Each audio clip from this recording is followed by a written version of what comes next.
سلام دوستان نازنین، فکت هستم و در این ویدیو با یک مطلب دیگر در کنار شما هستم. امیدوارم در صورت مفید بودن مطالب ویدیوهای من را با دوستان خود به اشتراک بگذارید. لطفاً سابسکرایب را فراموش نکنید و با بیان نظرات خود من را در مسیر حقیقت جویی همراهی بفرمایید. DMT و قارچ جادویی.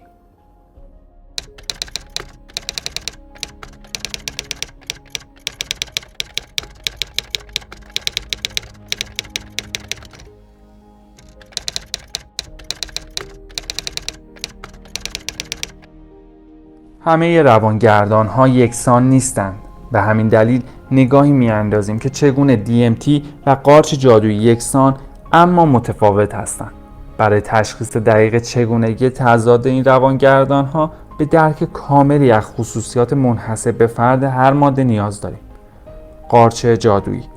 قارچ جادویی که به طور رسمی با عنوان قارچ سایلوسایبین شناخته می شود، در بیش از 200 گونه در سراسر جهان وجود دارد که در مراسم مذهبی و معنوی مورد استفاده قرار می‌گیرند. قارچ جادویی حاوی ماده روانگردان سایلوسایبین است که در بدن انسان تجزیه می‌شود تا سایلوسین تولید شود. مصرف قارچ اغلب به عنوان یک تجربه معنوی توسط بسیاری از کاربران گزارش می‌شود. یک دوز متوسط از سایلوسایبین تقریباً 10 تا 40 میلی گرم در نظر گرفته می‌شود. دوز سنگین بالای 50 میلی گرم را می‌توان به طور مستقیم مصرف کرد و یا در چای دم کرد. DMT دیمتیل تریپتامین یا DMT یک ماده افسانه‌ای است که در مراسم معنوی مورد استفاده قرار می‌گیرد. DMT را همچنین می‌توان به تنهایی توسط سیگار کشید. این ماده به عنوان مولکول روح به خاطر اثرات شدید و متعالی خود که بین 5 تا 10 دقیقه طول می‌کشد مشهور شده است. DMT غیرقانونی است، اما دانشمندان و مصرف کنندگان را تحت تاثیر اثرات منحصر به فرد آن قرار داده است. در حقیقت محبوبیت خود را با سرعت بالاتری نسبت به سایر داروهای روانگردان افزایش داده است. در مورد هر دو ماده هیچ مدرکی مبنی بر اینکه DMT یا قارچ جادویی اعتیاد آور هستند وجود ندارد. اگرچه اسناد و مدارک مربوط به استفاده مداوم توسط برخی از افراد وجود داشته است که ثابت می شود با گذشت زمان از نظر روانی مضر هستند. علاوه بر این، با وجود تاثیرات شدید روانی و جسمی موجود در هر دو، هیچ یک از این مواد کشنده نیستند. کاربران میگویند که قارچ جادویی برای لمس و احساس اتصال به زمین و طبیعت استفاده می شود و اما DMT کیهانی تر و برای مضامین ماورایی و ماهیت زندگی و مرگ استفاده می شود. قارچ ها معمولا در بعضی از افراد واکنش های عاطفی را به وجود می آورند و باعث می شوند خاطرات گذشته به یاد آورده شوند. قارچ ها سمی هستند و اگرچه کشنده نیستند ممکن است باعث تهوع و در بعضی موارد استفراغ شوند.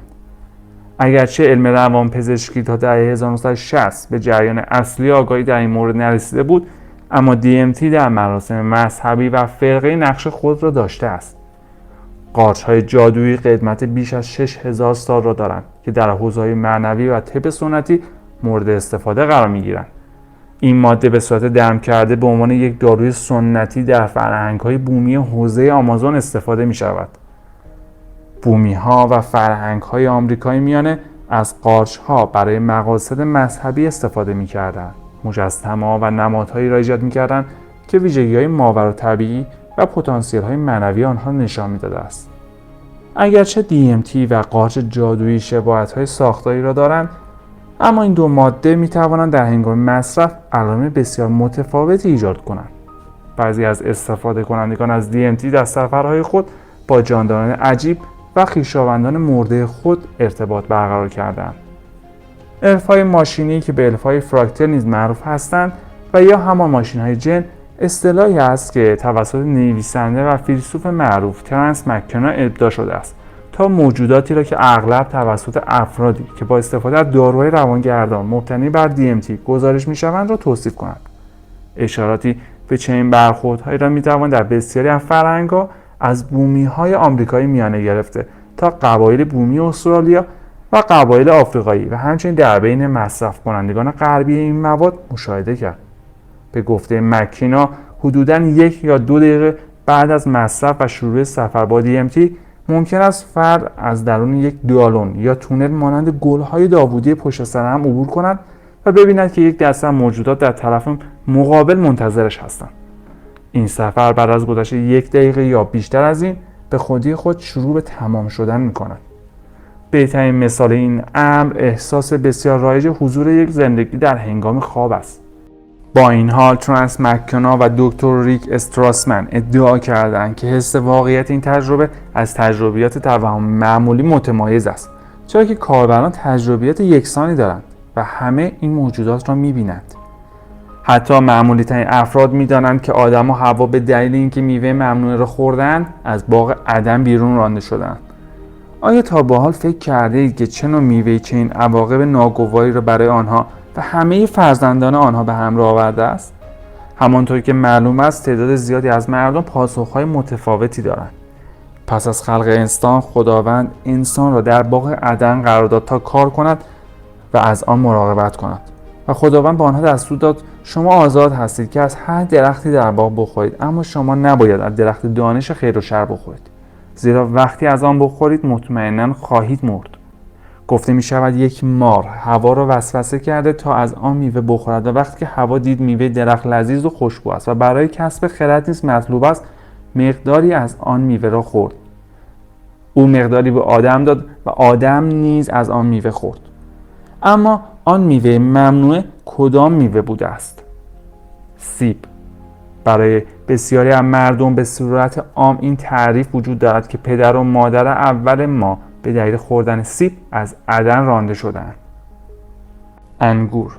طبق تعدادی از روایات یهود میوه ممنوع انگور بوده و آن دارای لطافتی است که آدم و حوا برای یافتن آن خوشحال بودند.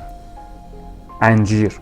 در بعضی از روایت‌ها آمده است که بلافاصله پس از خوردن میوه ممنوع آدم و حوا فهمیدند که برهنه هستند و با برگ‌های انجیر برهنگی خود را پوشاندند. بر این اساس برخی از انجیر به عنوان میوه‌ای که آدم و حوا را تبعید کرده یاد می‌کنند. معروف‌ترین تصویر از انجیر به عنوان میوه ممنوع توسط میکلانژ در نقاشی شاهکار خود در سقف کلیسای سیستین کشیده شده است. انار. بر اساس این نظریه باغ عدن در خاورمیانه قرار داشته است و برخی از محققان میگویند میوه ممنوع انار بوده است که یک میوه بومی منطقه محسوب شده است.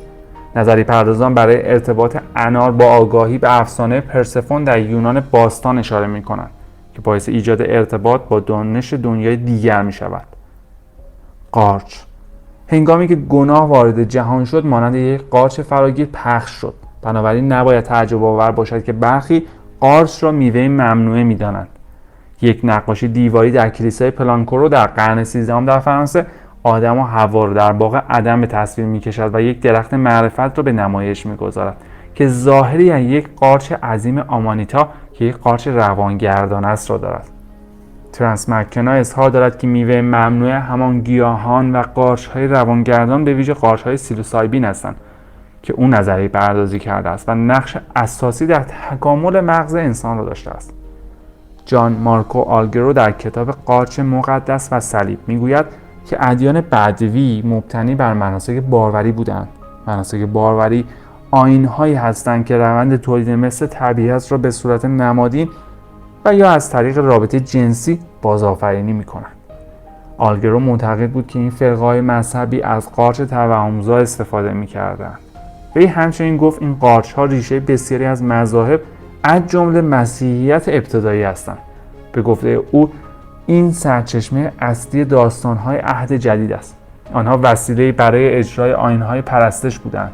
آلگرو برای اثبات فرضیه خود شواهد جالبی را ترسیم می‌کند. او استدلال می‌کند که نقاشی دیواری در کلیسای پلانکورو در فرانسه به وضوح آدم و حوا را در کنار درختی که از قارچ‌های بزرگ آمانیتا ساخته شده است نشان می‌دهد. مار را می‌توان در اطراف درخت مشاهده کرد. آیروین در کتاب قارچ مقدس شواهد قارچ در یهود و مسیحیت را منتشر کرده که اولین کتابی بود که متونی را ارائه میداد که نظریه آلگرو حمایت میکرد. جلد کتاب آیروین تصویری از یک قارچ آمانیتا در یک کلیسا میباشد. آلگرو ادعا میکند که این یک ایده جنجالی نیست که بتوان ادیان را مبتنی بر استفاده از گیاهان روانگردان دانست. گفته می شود ممکن است که سایر فرهنگ‌های باستانی از گیاهان روانگردان نیز در آیین‌های مذهبی خود استفاده می‌کردند. در کتاب ریگودا از متون کلاسیک هندو، آب فشرده به نام سوما چیزی است که توسط آن کاهنان مست می‌کنند.